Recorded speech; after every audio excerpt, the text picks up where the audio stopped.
गाना तो लोगों ने सुन लिया है, लेकिन एक एक कड़ी का अर्थ करते चले। बिल्कुल। सबसे पहले हम आप सभी लोगों को एक बात कह देना चाहते हैं, इन पहेलियों का कोई भी ऐतिहासिक या पौराणिक प्रमाण नहीं है। ये पहेलियां हैं और एक एक पहेली को अलग अलग विद्वान अपने अपने मत के अनुसार सुलझा सकते हैं। और इन पहेलियों में हमारा क्या मत है, हम अपने विवेक से इन पहेलियों को सुलझाने का प्रयास कर रहे हैं। कुछ लोग प्रयास कर भी चुके हैं, लेकिन कहावत वही आ जाती है। चलो छोड़ो, आओ देखते हैं। पहली लाइन नीतेशु ने कही कि सतयुग में एक कन्या जन्मी, नाम धरोजा को भानुमति। मती, गलती तो हमसे ही हो गई लला। भैया हमने बहुत रोको लेकिन तुम माने ना। जैसे ही हमने गाना डाला, गाना थोड़ा पॉपुलर होने लगा, लोगों की फोन आने लगे, लोगों ने हिंट मांगना प्रारंभ कर दी कि कुछ तो बताओ इसका अर्थ क्या है। तो हमने एक आध कड़ी का अर्थ बता भी दिया, तो लोगों के कान तक, मतलब हमारा भारत देश नकल में तो आगे है ही। लेकिन आपने जिन जिन लोगों ने प्रयास किया, आपको बहुत बहुत धन्यवाद, साधुवाद। आप ऐसे ही मेहनत करते रहें, आपने बहुत अच्छा प्रयास किया। बात बिल्कुल वही सटीक बैठती है बेटा कि सतयुग में एक कन्या जन्मी, नाम धरोजा को भानुमति। तो ये वही भानुमति है, भानु कहते हैं सूर्य को, तो सूर्य की जो पुत्री है किरण, ये वही भानुमति है। अब लाइन दूसरी कहो भैया।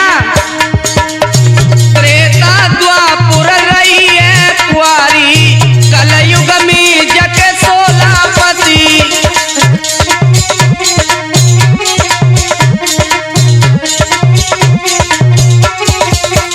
काकई भैया त्रेता द्वापर जब कुंवारी रही और कलयुग में आई कि जाके सोलापति। तो ये वही किरण है भानुमति, और ये किरण जो है ये है प्रकृति। देखो, त्रेता में भगवान श्री राम आए, द्वापर में भगवान श्री कृष्ण आए। तो देखो, ये प्रकृति भगवान के ऊपर अपना असर, अपना प्रभाव नहीं डाल सकती। सही बात है। इसलिए कहा गया कि ये त्रेता और द्वापर में कुंवारी रही। लेकिन आगे, अरे त्रेता द्वापर रही कुंवारी, कलयुग में जाके सोलापति।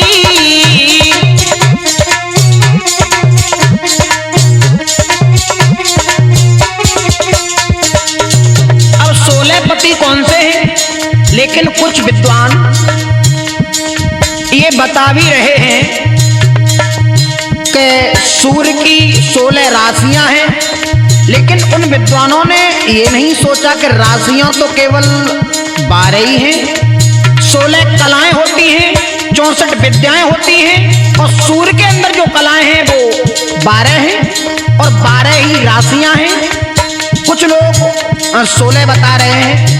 मैं एक फेसबुक पर देख रहा था, उसमें कोई थे, वो बता रहे थे कि 12 राशियां हो गई और ये 4 युग हो गए।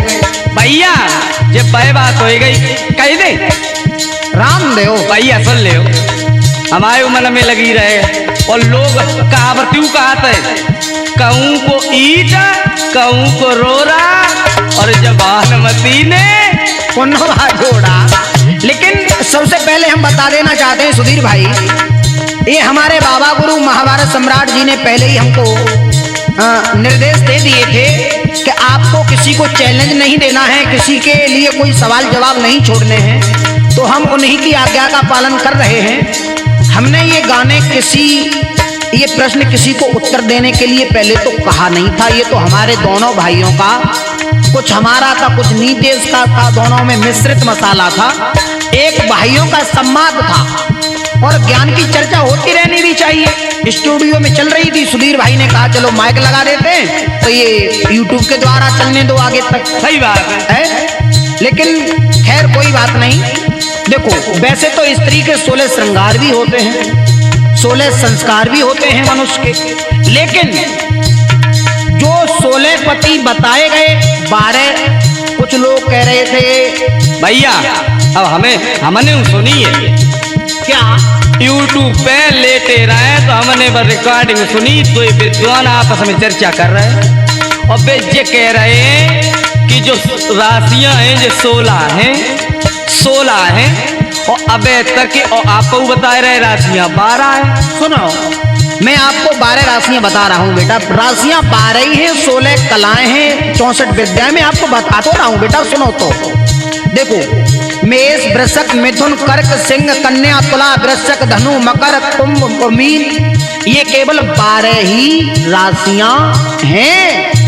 आपकी बात हम मान रहे हैं, लेकिन जो 4 राशियां विद्वान बढ़ा करके बता रहे हैं, दोनों ये कह रहे हैं कि जो विद्वान है उसने 16 राशियां जानी है, पढ़ी है, और जो थोड़ो नील है वो ने 12 ही जानी है। तो ऐसा तो ना होगा जो नरसिंह भगवान ने जब वो हिरण्याकश्यप मारो तो महीना एक